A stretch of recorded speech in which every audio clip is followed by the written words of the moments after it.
அடுத்த 4 நாட்களுக்கு 12 மாவட்டங்களில் மழை பெய்யும் என்று தெரிவிக்கப்பட்டுள்ளது. அடுத்த 4 நாட்களுக்கு 12 மாவட்டங்களில் மழை பெய்யும் என்று தனியார் வானிலை ஆர்வலர் பிரதீப் ஜான் தகவல் தெரிவித்திருக்கிறார். அடுத்த 4 நாட்களுக்கு தமிழ்நாட்டில் 12 மாவட்டங்கள் தூத்துக்குடி, நெல்லை, ராமநாதபுரம், கன்னியாகுமரி, தென்காசி, விருதுநகர் உள்ளிட்ட 12 மாவட்டங்களில் மழை பெய்யும் என்று பிரதீப் ஜான் தெரிவித்திருக்கிறார். ஏப்ரல் 15 தேதிக்கு பிறகு டெல்டா மாவட்டங்களிலும் தென் மாவட்டங்களிலும் மழைக்கு வாய்ப்பு இருப்பதாகவும் தெரிவிக்கப்பட்டிருக்கிறது. அடுத்த 4 நாட்களில் தமிழ்நாட்டில் 12 மாவட்டங்களில் நல்ல மழை பெய்யும் என்று தனியார் வானிலை ஆர்வலர் பிரதீப் ஜான் தெரிவித்திருக்கிறார். தூத்துக்குடி, நெல்லை, ராமநாதபுரம், கன்னியாகுமரி, தென்காசி, விருதுநகரில் அடுத்த 4 நாட்களில் நல்ல மழைக்கு வாய்ப்பு இருப்பதாக தெரிவிக்கப்பட்டுள்ளது.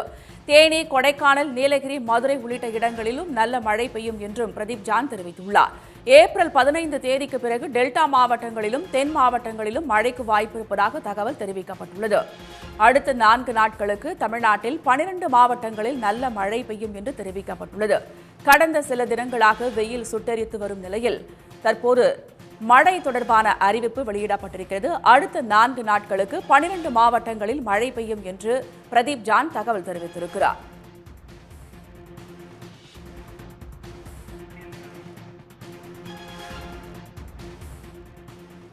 அடுத்த 4 நாட்களுக்கு 12 மாவட்டங்களில் மழை பெய்யும் என்று தனியார் வானிலை ஆர்வலர் திரு பிரதீப் ஜான் நமக்கு தகவல் தெரிவித்திருக்கிறார். இது தொடர்பாக மேலும் தகவல்களை தெரிவிப்பதற்காக தொலைபேசி வாயிலாக இணைந்திருக்கிறார். சார், வணக்கம் சார்.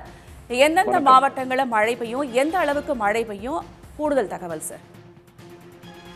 பொதுவா இது இந்த தென் மாவட்டங்களுக்கு நல்ல மழை பெய்யறதுக்கான வாய்ப்பு இருக்கு. டெல்டா மாவட்டங்கள்ல சில பகுதிகளில் நம்ம தஞ்சாவூர், நாகப்பட்டினம், திருவாரூர் மாவட்டங்களில் மழை பெய்யறதுக்கான வாய்ப்பு, திருச்சியில கூட ஆங்காங்கே மழை பெய்யறதுக்கான வாய்ப்பு இருக்கு. தென் மாவட்டங்கள்ல பர்டிகுலரா கன்னியாகுமரி, நெல்லை, தூத்துக்குடி, தென்காசி, தேனி இங்கெல்லாம் நமக்கு நல்ல மழையே பெய்யறதுக்கான வாய்ப்பு இருக்கு. ஸோ ஆங்காங்கன்றதை விட ஒரு பரவலான மழையே அங்க பெய்யறதுக்கான வாய்ப்பு இருக்கு. அதே மாதிரி கொடைக்கானல்லையும் நமக்கு காட்டுத்தீலாம் நம்ம பார்த்தோம். அங்கேயும் இப்ப ரொம்ப ட்ரை இருக்குது. ஆல்மோஸ்ட் 1.5 months பெரிய மழை இல்லை.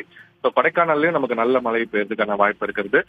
வால்பாறை மாவட்டத்துல வால்பாறையில நல்ல மழை பெய்யறதுக்கான வாய்ப்பு இருக்கு. நீலகிரி மாவட்டம், அப்புறம் உள் மாவட்டங்களை பொறுத்த வரைக்கும் சேலம், நாமக்கல் இங்கெல்லாம் ஆங்காங்கே ஏதாவது ஒரு சில இடங்கள்ல பெய்யும். ஸோ பொதுவா இது பார்க்கும்போது டெல்டா மாவட்டம், தென் மாவட்டங்கள், அப்புறம் மேற்கு தொடர்ச்சி பக்கத்துல உள்ள இடங்கள்ல மழை பெய்யும் எதிர்பார்க்கப்படுகிறது. கேரளாலையும் இன்டீரியர் பார்ட்ஸ் ஆஃப் கர்நாடகாலையும் மழை எதிர்பார்க்கலாம்னு பார்க்கிறோம்.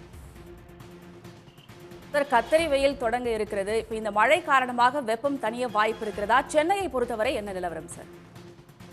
ஸோ கண்டிப்பா நமக்கு நிறைய மாவட்டங்கள்ல நமக்கு 40, 41 அப்படின்னா நம்ம 41, 42 வரைக்குமே நமக்கு வெப்பம் போனதை பார்த்தோம். பர்டிகுலரா உள் மாவட்டங்கள்ல அந்த கொங்கு டிஸ்ட்ரிக்ட்ஸ்ல நம்ம சொல்லலாம். ஸோ இந்த மழையினால கண்டிப்பா நமக்கு மழைன்றதை விட நமக்கு கிழக்கிலிருந்து வர காற்று, ஸோ அந்த காற்றுனால நமக்கு அது ஈரப்பதம் உள்ள காற்றா இருக்கிறத நம்ம பாக்குறோம். ஸோ அதனால கண்டிப்பா நமக்கு ஒரு சப்டியூட் தமிழ்நாடு ஃபுல்லாவே சராசரி நீங்க 2 நாட்களுக்கு முன்னாடி ஒரு 40-41 டிகிரிக்கு கண்டு உள்ள இடங்கள்லாம் பாத்தீங்கன்னா ஒரு 37-38 டிகிரி. ஸோ எல்லா இடத்துலயுமே ஒரு 3-4 டிகிரி நம்ம கடந்த வாரத்துல இருந்து அந்த டிராப்பை நம்ம எதிர்பார்க்கிறோம். சென்னையும் அதே மாதிரி தான். நம்ம போன வாரம் வரைக்கும் நம்ம 37-38 டிகிரி வரைக்குமே நமக்கு மீனம்பாக்கம் 39.6 கூட ஒரு நாள் போச்சு. பொதுவா அதுக்கு மேல 40 பிரேக் பண்ணல. ஸோ நம்மளும் 34-35 டிகிரி. ஏன்னா கிழக்குல இருந்து நமக்கு காற்று வரனால, ஸோ நமக்கு கடல் காற்று வந்துட்டே திசையிலிருந்து காற்று வரனால நமக்கும் மழைக்கான வாய்ப்பு ஆங்களையும் குறைக்கும். ஸோ மேகமூட்டமோட காணப்படும். நமக்கு பொதுவா பெரிய வெப்பம் கிடையாது. ஸோ ஏப்ரல் மாதத்துல 34-35ன்றது ஒரு சராசரியோட ஒரு டிகிரி 2 டிகிரி நம்ம கம்மியா நம்ம வச்சுக்கலாம். ஸோ சராசரி ஒட்டியே நமக்கு இருக்கணும் எதிர்பார்க்கப்படுகிறது நம்ம பாக்குறோம். உள் மாவட்டங்களுக்கு பொறுத்தவரைக்கும் கண்டிப்பா மழை இல்லாததே ஒரு காரணம் தான் நமக்கு வெப்பம் அதிகரிச்சு காரணம். ஏன்னா மார்ச்ல சுத்தமா மழை இல்லை. அதே மாதிரி ஏப்ரல் முதல் வாரத்திலையும் நமக்கு பெருசா மழை இல்லை. ஸோ கண்டிப்பா மழை பெய்ஞ்சதுன்னா அந்த வெப்பத்தோட தாக்கம் கொஞ்ச நாளைக்காவது நமக்கு தங்கிட்டு காணப்படும். தகவல்களுக்கு நன்றி பிரதீப் ஜா. உடனுக்குடன் செய்திகளை தெரிந்து கொள்ள சன் நியூஸ் பெல் ஐகானை கிளிக் பண்ணுங்க.